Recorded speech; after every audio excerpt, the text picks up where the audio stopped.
தனி தமிழ் ஈழ அரசை உருவாக்கி தருவது. இதை குறித்து சட்டமன்றத்தில் கவன ஈர்ப்பு தீர்மானம் தந்து இதுவரை பலமுறை சட்டமன்றத்தில் இது குறித்து நான் வலியுறுத்தி பேசி வந்திருக்கிறேன்.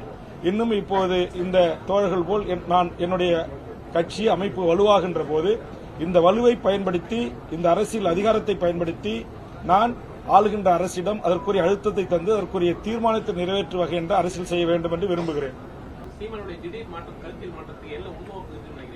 அதுக்குதான் அக்கட்சியிலிருந்து விலகி வருகின்ற நண்பர்கள் என் அருகாமையில் உட்கார்ந்திருக்கிறார்கள். அவர்களிடத்தில் அந்த கேள்வியை நீங்கள் கேளுங்கள்.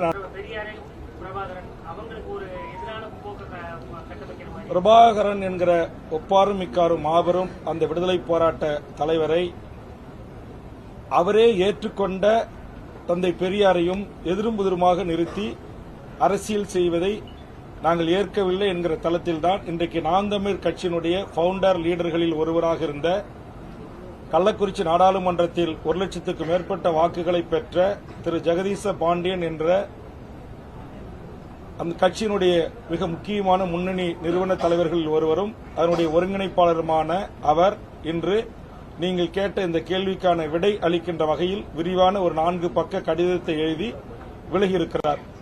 அதுவே நீங்கள் கேட்ட கேள்விக்கான பதிலாக எடுத்துக்கொள்ள வேண்டும் என்று கேட்டுக்கொள்கிறேன்.